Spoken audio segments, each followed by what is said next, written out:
Okay, I'm back for the 5th time now. Jeez, oh man. I am not liking this Fiat right here. Fiat Allis fw200. I think this is the curse of me. This is a rare, unknown, hard to find model. I don't know why I'm turning this light. Just turn it off. Anyway, this is unknown. It's sort of like one of those like made in China ones where it doesn't have a manufacturer. Except surprisingly, this is made in Brazil. So I don't know. I've never heard of a model coming from Brazil. I've only heard of it from China or the Americas or Germany. Moving on. I was going to compare them now to the other loaders, but that's been cursing me the whole time too. So I'm going to do that at the end. So I'll just start off with the bucket again. Again, I'm not very good with buckets because I don't know how to describe them. But it's a nice size. Pretty large. Now I'll get the light back on the scene again, which will be one of my famous quotes, probably, of reviews. The bucket has some nice detail on the back of it. I think, does it have wear plate on the bottom? No. There's nothing there to show. Except just that little bar where the thing is. Anyway, getting back to the top of this. If I can resituate my crappy stand here. There. Review white board. If it will focus. Anyway, it's not wanting to focus, I'll just back out of it and it should focus by itself. The link arms are actually pretty fat for it. So it's not very good. Come on, autofocus, you sound done. Anyway, moving on. I sort of need the autofocus for this because this is important. Can I put some more light on the scene and it'll focus maybe? Ah!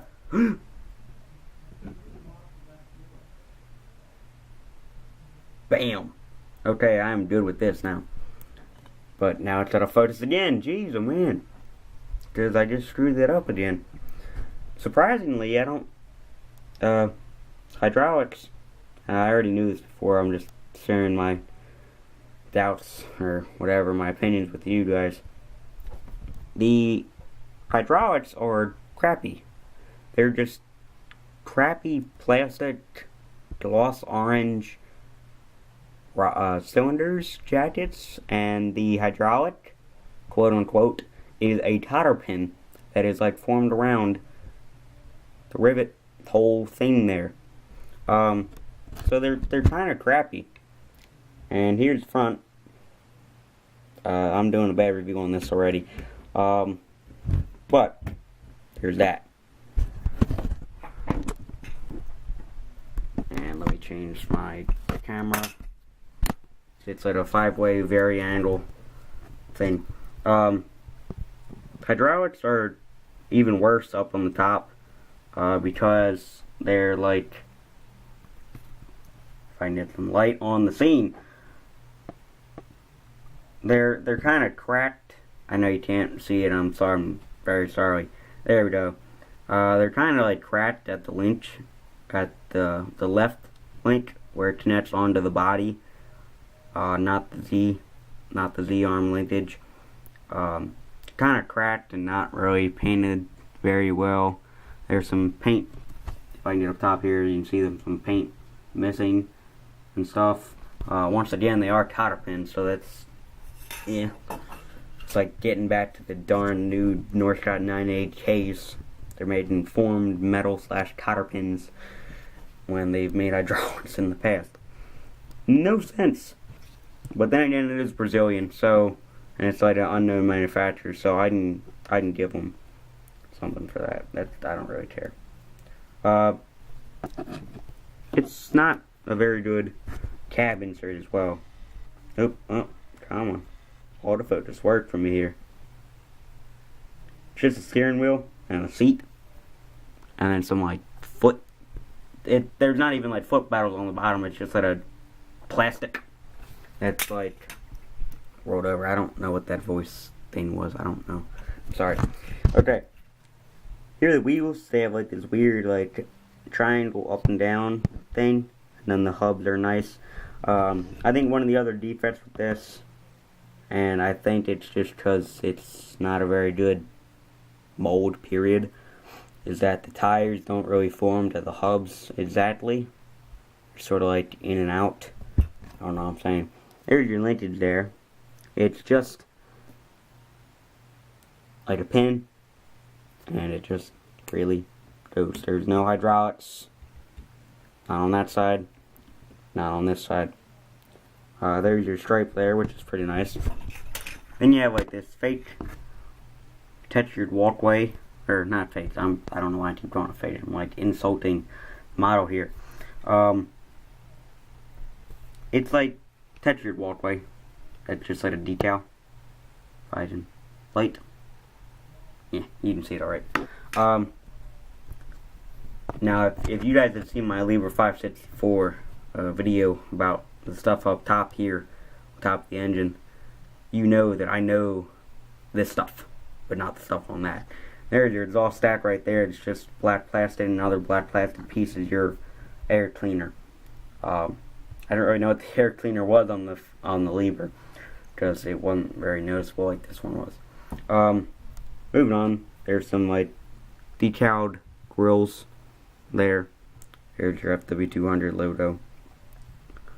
I never showed you the tread pattern. Whoops. It's actually like a mud tire tread. If I can put it just at a diagonal each way, which is okay. Here's a actual graded, like textured radiator cover there. And what's cool about this, this doesn't oscillate either on the back axle, but what's cool is that they even added a little pin there. So the cast pin, it's like a weak, very light cast pin there. It's a little fat for, or not a little fat, it's a little long for the hole, but I think it turns out nice. I want to see. I never even tried this actually. If I can fit a beaver tail on here, I'm gonna try it. I don't think it fits. Crap, it doesn't fit. Okay, anyway, there's the cotter pin. Crap, it's not a cotter pin. Keep it turned up here. Little pin. Nice. I wish they would have just trimmed it a little bit. Basically, that's really it. Oh, and then there's this walk. Can you see it? That's a nice etched, little bit of etched walk. I don't know what the etch is. It's sort of like that. I don't know. Anyway, finishing the subject here. Fiat Allis fw200 from a Brazilian manufacturer that is unknown. I believe it's obviously not a good model, but it's obvious, but it's not a bad model. It doesn't suck. Overall, I would give this like 1 to 10, 10 being the best, obviously. Again, I would give this probably a 3.5, 4, something like that. I sometimes think I'm being too gentle on these things when they're not real, or they're not living. Anyway, I'll take this comparison here, and then I'll do just an overall finishing up thing.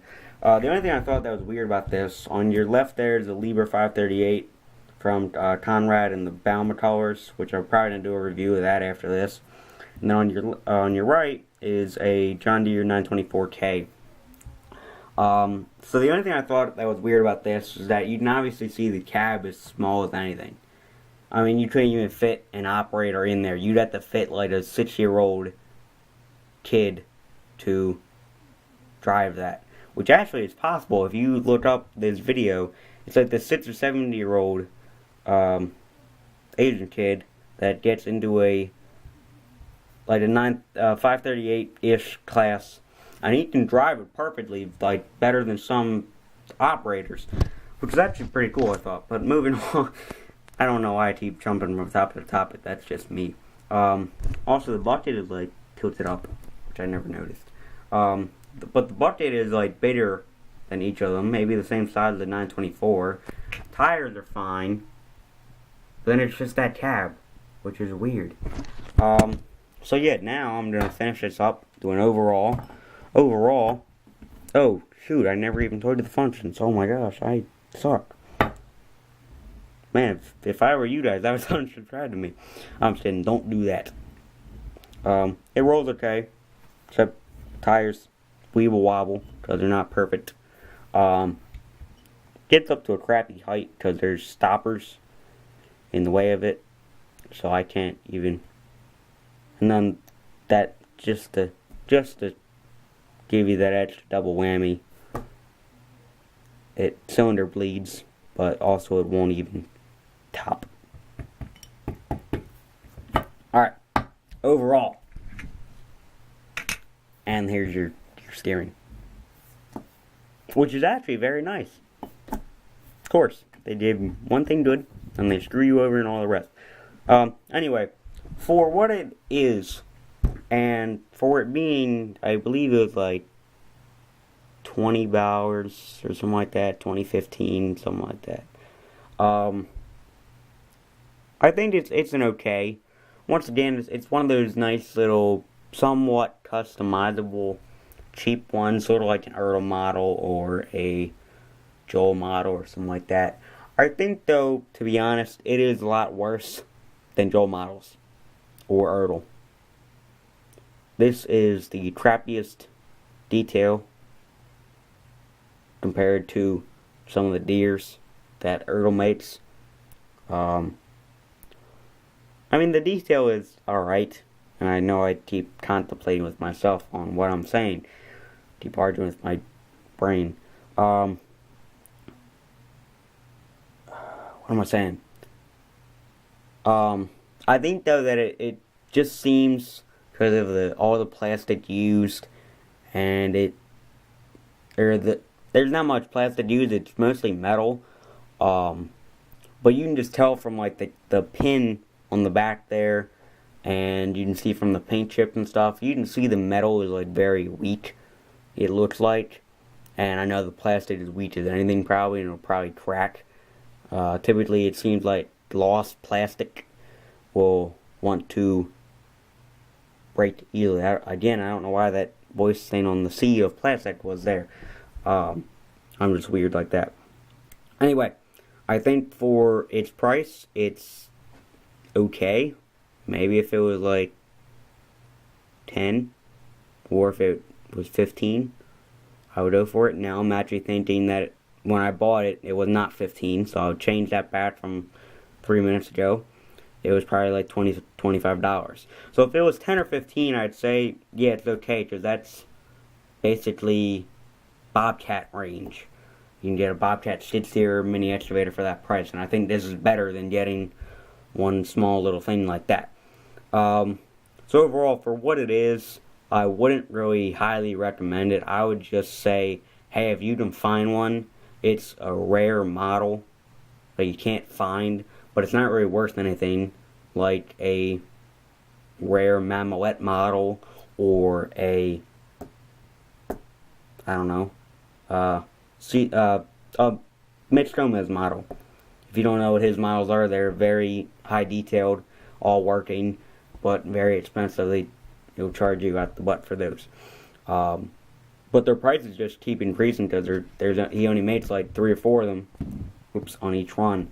So the price will just increase. Like the base price might be like $2,500, and 5 years later it's like $5,000. I don't know. Anyway, guys, this is not one of those models that you really want to just look and find for. But if you happen to come across it, I would definitely get it. Because you can do a little bit of customizing to it without it falling apart on you. And it should be a very nice model for you guys.